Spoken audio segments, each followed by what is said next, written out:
the doctor came back in, he told me I had inoperable liver cancer and I needed a liver transplant or I was going to die.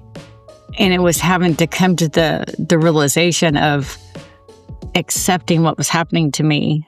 The Chronic Truth Podcast is for informational and educational purposes only. The views expressed by our guests are their personal opinions and do not constitute medical advice. While we share experiences and strategies related to health, neither the host nor the guest are acting as licensed medical professionals unless explicitly stated. Always consult your physician or qualified healthcare provider before making any changes to your treatment plan. Listeners assume all risks associated with implementing any information discussed on this show.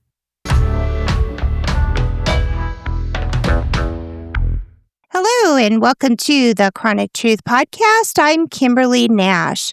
Today's guest is a powerful voice in the transplant community and a true example of resilience in advocacy. Lorrinda Gray-Davis is a liver cancer survivor, transplant recipient, president of TRIO, and the vice chair of Patient Affairs Community OPTN. Through her journey, she's turned personal hardship into purpose, using her voice to educate, advocate, and inspire others navigating life through life-saving transplants. She's also an author and speaker dedicated to bringing awareness to organ donation and patients' rights. Welcome, Lorrinda. Thank you for having me today. Yes, this is very good. I'm a huge patient advocate for kidney transplants. I've been born and raised from one, so it is true to my heart, and I feel more voices like yours need to be heard. So thank you for coming on. Share a little bit about your journey and who Lorrinda is. So you've introduced me. But really, my background is in general construction, general contracting. And so I came from advocating for minority women, small businesses, better-known companies in my day job and working on billion-dollar projects to getting sick, not being able to communicate with people the way I used to. With liver disease, it really takes a toll on your mind. And just having to navigate this process. But what that did was it took my voice from my past, and it's kind of let me have my voice now to be able to help others. And so I find this wonderful. I am, like you said, I'm a liver transplant recipient. My brother is also a liver transplant recipient. We both had a genetic component that we didn't know about. And I think a lot of families find that they're diagnosed with one thing, and then I was diagnosed with one thing. They said it was alcohol related, and then they did my liver transplant, and then they biopsied it, and they said, "Oh no, I'm sorry, but you had alpha-1." Oh so my goodness! So I mean, so a lot of people stigmatized you from the very beginning without correct, really and then knowing. They said, "Sorry." Well, by that time, it's probably several years later. Yeah, so it was hard going through that process. And then my brother had a liver transplant 5 years after I did, but his was food. He had fatty liver disease. I have fatty liver disease. One was caused by I like to go out and have drinks and go to happy hour, and his was caused by I like to go out and have food and eat lots of food. So we both had a component but we had an underlying condition we didn't know about. Gotcha. You did say you were running your business. I don't know if it's the same with you, it started with the brain fog. And then I just wrote it off that I was working too much and burning a candle at both ends. Did you feel the same? I did. The thing is I didn't know that it was happening. I mean, I knew it was, but I would shrug it off as to, oh, this is not really happening. This is not going on. And gotcha. So with the liver disease, I didn't understand that I was going through stages of liver disease because I didn't know what that looked like. Gotcha. And so when I was forgetting things or just not remembering or slurring my words, and that was part of the hepatic encephalopathy. So I did not know. I didn't know that I didn't know. Right. And I think that's part of the key is you don't know until something severe happens for a person to warrant to go to the doctor my fatigue got so severe that I was bringing a blow-up mattress in my office. I'd sleep a couple hours, try to work. I was messing up my bookkeeping because I was transposing numbers, couldn't focus. That's what warranted me to go in. So I felt off. And it's one of those things that you can't shake, you feel off, and you're like, it's time for me to go to the emergency room. It's time for me to get checked, and waiting to go to a doctor is not going to work for me. And then when did you get diagnosed with the advanced stages of liver? So I went in to the emergency room and I had pancreatitis, and they did a liver biopsy, and the doctor was very straightforward and like, you have end-stage liver disease, and was very kind of like a father telling you something's wrong and pointing his finger like you knew about it. And I didn't. And I was in tears, and he kind of straightened up after that because he was like, you didn't know, because the shock of being told that. If I'd have known, I'd have said, well, yeah, but I didn't know. And so that happened in April. And then it was August that I was diagnosed with inoperable liver cancer. So it went very fast. So I had end-stage liver disease, even though I was diagnosed with fatty liver in 2013. But back then, the hepatologist was like, it's not a big deal. Don't worry about it. Just kind of watch your diet type of thing. Yeah. And probably no further testing was done either, right? No. At that point? Yeah. You've experienced liver cancer and a transplant firsthand. What was the most pivotal moment in your journey that changed how you view your life today? I think it's when the doctor came in and told me I had inoperable liver cancer. And it felt like a bomb had went off. And my ears were ringing. And it's like watching Charlie Brown. And you hear the wah, wah, wah. You can see mouse movie, but you can't understand. You can't understand what they're saying. And I have tears streaming down my face, and I look at my aunt, and I'm like, what did he say? Go get him. The doctor came back in. He told me I had inoperable liver cancer, and I needed a liver transplant, or I was going to die. And my thoughts were, well, I can't do this. There's no way. I don't have the money. I don't have the resources. And there was a big, I don't. And it was having to come to the realization of accepting what was happening to me and understanding that I'm going to have to navigate. And of course, at that point, I didn't know it was because of my family and my aunt to help me. Otherwise, I wouldn't be sitting here right now. Right. And I think that's key with any person going through a serious chronic. You need that other care, not caregiver per se, but just that person to come in and help you diagnose an appointment. And I say it diagnosed because when you have brain fog and you're, like you said, you have the Charlie Brown effect, it's hard to understand what they are communicating to you. So I always had a friend, or, my kids, for one, were always at every appointment, and my daughter would write down what was said so we could discuss it later because I would not remember. Did you have that same sort of feeling going through the appointment? I love what you said about not really a caregiver, because I'd like to say care partner, because I'm a bad patient. I want all the care. And so I'm going to sit back and let that happen.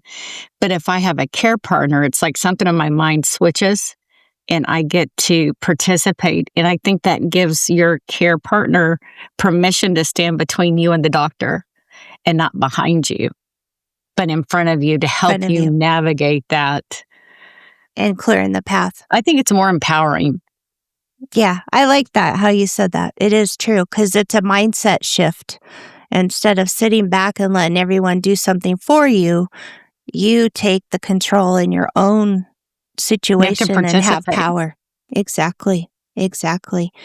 As president of TRIO, vice chair of the Patient Affairs Committee, OPTN, what is the biggest gaps that you see or misconceptions in the transplant system that you want patients to help understand? The biggest gaps that I see, there's so many to talk about in so little time. I think the biggest thing is we hear about donors, become a donor. We hear that all the time. And we hear about a recipient, and the recipient meets the donor. We always hear that story. But we don't hear the story of the patient that crash landed into the emergency room and how they made it to transplant. Because I like to explain to doctors that how many of you would like to go on a safari? All expenses paid, raise your hand. Yep. So by a show of hands, okay. Now on the safari, there's one condition. You cannot go. There's not going to be a guide with you. How many of you would still go? And some raise their hand, some don't. And then they're like, and then I tell them, I'm like, so getting a transplant's like going on a safari, an African safari without a guide, because there's medical deserts, there's life and death decisions, there's things that we're having to do. And every once in a while, we'll get a guide that helps us. But to navigate the process is extremely overwhelming for not only the patient, but the family. And so understanding that a patient has rights, that they can be listed at multiple hospitals, knowing that to go look and see the statistics, are they going to take me? There's hospitals that will not take someone that's over a certain BMI, but another hospital will. And because someone says no, does not mean no. I know someone that went from the state of Washington, was told no, and went all the way to North Carolina to get a lung transplant. I know someone that was turned down 9 times for a lung transplant and got his lung transplant. So no is not the final. It's never a no. That's very good for us to be sharing this in the community, and for someone that has gotten a no and they're hearing this today, you're giving them hope that, keep trudging forward. How long were you on the transplant list? Well, I had to do 6 months of AA, which I was not happy about. I was a very distant, because I was like, I haven't drank, and we're like, we don't care. We say it's alcohol related. So I went to AA. And of course, there I found out that it wasn't the amount that you drink, it's the fact that you don't stop once you start. And I was like, oh, okay. So when I opened up a bottle of wine, I might have the bottle of wine. So I'm like, I understand. So, but it took me a year. So from August to August, I received. So it took that long to get the transplant. But I will say this, I stayed in AA, and then COVID hit. And then I remembered how I felt as a patient, how I felt not heard when I went to a meeting, because I didn't understand. I was sick, I was dying, and these people, and I say it with a lot of kindness, is that, they're losing maybe their family, they may be going to jail, they may be, need a court paper signed, but they're not dying. They don't have a life and death decision. I mean, they do, they just don't understand it at that point. And for me, it was really hard to understand. And so we started an AA meeting for patients. And so patients come from different hospitals, and every day at 5:30, we have this meeting, and I track their meetings and send it to the transplant centers, because I remember how hard it was for me to get that, have that updated. So if a patient actually called and they say, hey, we want to transplant them, can you send his meetings over or her meetings over? I can send that over, and they'll get transplanted. So it's proof to insurance companies. It keeps people involved and engaged, and we've been doing it for 6 years. That is wonderful.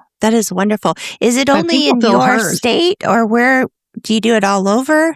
It's just online. So you can go. So we have people from New York. We have people from Texas. We have people from Arkansas, from Oklahoma. So, and it's a group that helps each other. And then we have a peer-to-peer meeting that I started with Trio and formed that for pre- and post-transplant patients so they can understand, come in and talk. So if they're in that meeting because they need a transplant, they come over to this meeting and they learn about, what the doctor's talking about, or a dietitian comes in and we talk about food. But it's just how do you navigate this? And so let's get you somewhat understanding, then we'll pull you over and help you with the medical side of it. I like that idea because people online I've found are reaching out to us, and they're in, a remote place here in Colorado that, 3 hours from a metropolitan city, and it's hard for them to seek the help. So knowing that most of these organizations now are going online is truly helpful. Truly helpful. I will send that over to you so you have it. Definitely. And we'll put it on there, put a link on our website as well. What is some practical steps? Let's just say 3. What are 3 main steps a newly diagnosed person needs to get in order to be able to move forward? As far as, let's say they are told they need a transplant. So most people that are told they need a transplant, they have their liver is not functioning. And they've only got 20% functioning of their liver.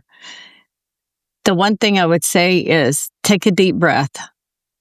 First thing, just kind of, you got to sit with it for a few minutes. You got to sit with it for a little while because it's a lot to take in and to understand, because you're actually getting somebody else's organ. And so it's a lot.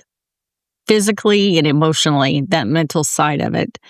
Did you struggle with that after?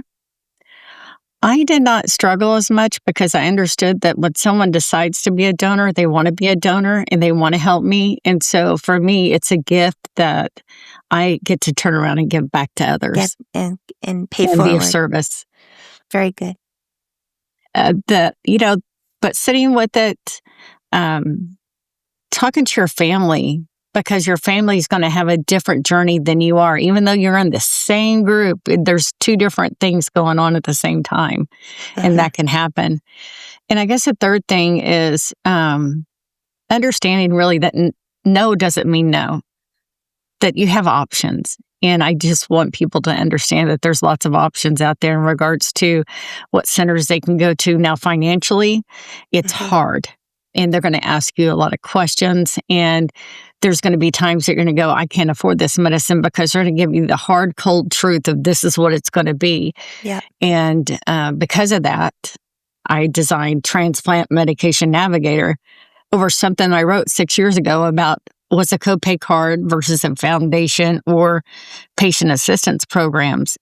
And everything is out there, but not in one place.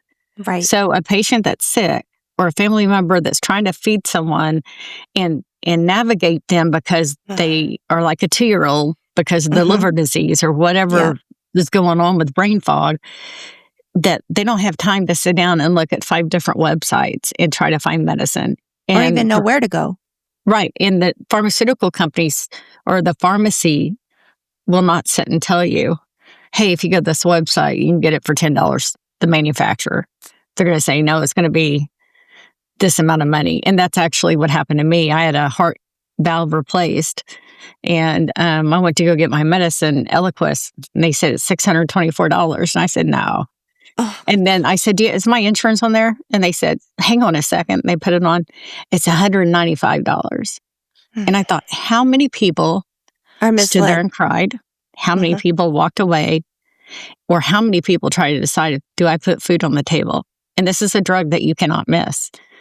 And I said, hold on a second, got my phone, went to the website, and I said, here you go. So within 10 minutes, I went from $624 to $10. Did you? Because I knew what to do. You knew what to do. And people don't know, like you said, they probably got told this and went home, and there's probably people listening right now that are not on life-saving medications that need to be because of this. Right. Yeah, that's options. A total misfortune for our society. Yeah. Ugh. And your app, where is it can they just download it on like the Apple App Store, or where can they Actually, find that app? it's a website. Oh, it's a But website. Okay. but it's a progressive web app, so Oh, it got you. will Okay. look like an app. But they can go to my website, transplantmedicationnavigator.com, just as it says. I know it's a long one, but I want people to understand what it is. And I'm going to build a medication navigator, but I want patients, it's health literate. It has all the functions for disability. I've taken into account of, understanding copay deductibles when you switch medications, just how to navigate, how to not disqualify yourself, because people can get patient assistance programs for medicines and get their medicines for free, but they think that they make too much money when the poverty level, it's over like 500% poverty level. So most people fall in that line and can get their medicine. And don't even know it. Right. Yeah. This is a sad reality. I know when I was doing the Hep C treatment, the pill was $1,000 a day. Granted, I got cured on a clinical trial, and I had, asked my team, because we got paid to be on this clinical trial, and it bothered me. And today I still get teary-eyed. Bothered me that someone else out there was dying and I was getting paid to be cured. This, at the end of the trial, I refused this money. They sent it to me anyway, and I was fit to be tied. I drove an hour back to Denver to scream and yell, and why did you do this to me? I told you. They made it out to my foundation. So in turn, I was able to pay it back. But so many people out there are struggling and getting misinformation, like you said, about medication prices that is unnecessary. I want to say thank you. And I know you get teary-eyed, but thank you for doing that and being a part of a clinical trial, because you don't understand the impact you have on us. Because I got to accept a high-risk liver that had hepatitis B because of clinical trials and because of medications. And there's people that get hepatitis C organs and can take them because of that medication that you bravely went and took. So thank you for that, because you don't understand how much that impacted us. Well, and at the time, we weren't allowed to register as a donor. So to hear your story, you're actually the first person that I've heard that's gotten a high risk. So, wow, we were brought together for a reason. Yeah. So I take a drug so I don't get hepatitis B, but trying to explain that to someone like, I don't have hepatitis B, but my liver does, but it's really not.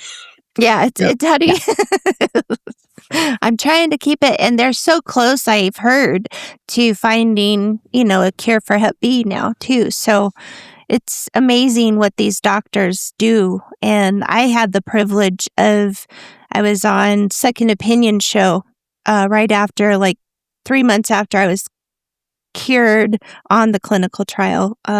Still had 48 weeks to go, but my hepatologist said, we want you to be the face of Hep C. For one, you don't look sick, you're a middle-aged white woman, and, you weren't an IV drug user. We need you to be a voice and help bring awareness about the high stigmatized of this disease. And I met the doctor that was part of the, science of it. And he was actually, when I was interviewing, and he's sitting across from me in this interview room, and he's looking at me and he's tearing up, and we had to cut, and he got himself composed. And then all of a sudden they turned to me and they said, Kim, we want to introduce you to the guy that cured you or was involved in your care. So I start crying. He even started to talk and said, Kim, I was at your birth. You were the first baby born to a kidney transplant patient. And I was an intern upstairs looking down at your mom delivering you. And here he was 30, 40 years later developing a cure to save me. So That's I didn't know this was going to be an emotional one. I know. It's like, oh, But so many things are connected in our lives, and your story here is going to touch so many people I know would value this information. So I am honored and so blessed that we were able to connect and get this out there. I follow you on social media, and you are truly a beautiful, amazing woman inside and out. oh, thank you. I'm just honored that you took the time to reach out and then reading your story and then knowing about you. I mean, that's like you said, there's a connection here. So, because this community needs this information that's not being broadcast anywhere else, not from our doctors, because they don't have time to do all that. So, or most of the time they don't understand. That's kind of one of the three things in the sense of when you crash land into the ER, it's because your primary care doctor, they don't know everything. And so for some reason, I thought all doctors knew everything. Yeah. And they don't. And so it's not like a heart. If you have a heart problem, your primary care doctor is sending you to the cardiologist. If you have a lung problem, you're going, kidney problem, they've got you covered. Liver, they're like, I don't know. Who do I send you to? Yeah. Or they know know who to send you to, but it's the fact that they don't even know, they can't put the symptoms together like they do with all the other organs because the symptoms are so random. Right. Right. And it's not typical from one patient to another. Not everybody gets CDs, or did I say that right? CDs. Which is the bloating of the stomach, where because your liver isn't able to, you're not able to push out the fluid, and then you just build up like you're pregnant. I didn't get that. I was very fortunate on that. You did too? I had to be drained a lot. That was I could go up and down 30 or 40 pounds in a week. And that plays a lot on your mental as well, I'm sure. It does. And especially if you have hepatic encephalopathy, that's a huge word in itself. Yeah. But to not know, and that's brain fog for our listeners. It's severe brain fog, and it can be fatal.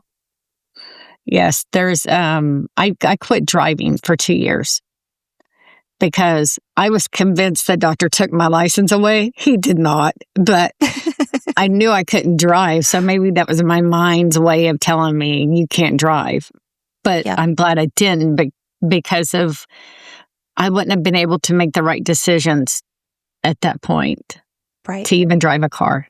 To be able to react Very because true. Things that were going on internally were not externally going on. But one thing I did find out that I really could understand is after my liver transplant, of course, I wanted to go and live life and I want to give back and you want to do all these things.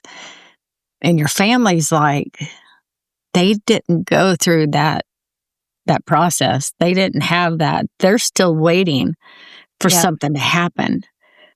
So when my brother had his liver transplant, I talked to him and, he teased me a while about ice after transplant because I needed ice. And then I got to feed him ice and my husband took a picture and I'm like, what do you think about that ice now? But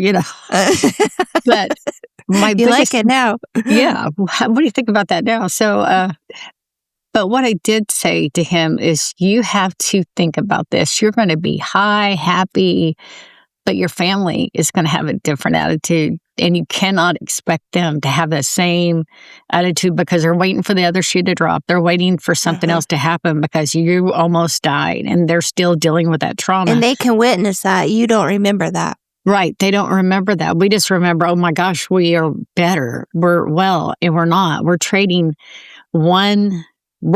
dying for chronic illness, for a chronic condition is what we're trading.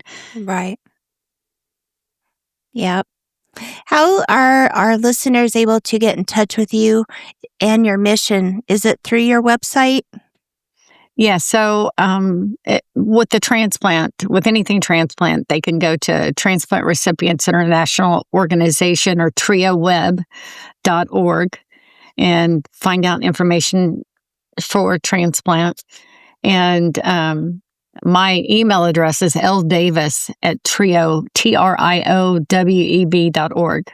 Very good, because I know this is going to touch a lot of people's lives, and I do encourage my listeners to reach out. Seek the help. It's there. She's gonna, she's paved the way for you to be able to shorten your path to your journey a little bit. Lean on her knowledge and her paving the way, chopping the weeds down to get there. So, Lorrinda, thank you so much for sharing your story, your strength, and your work that you're doing to advocate for so many others. Your voice truly brings hope to those walking this very difficult path. It's well needed, and I thank you for that. And to our listeners, if this episode has spoke to you, please share it with someone who needs encouragement today. We all have those in our lives, friends or just acquaintances that are needing encouragement and support going through something like this. Please share these episodes with them. And don't forget to subscribe and leave a review. Your support helps us to continue bringing powerful stories just like Lorrinda's to light. And until next week, remember, not without a fight.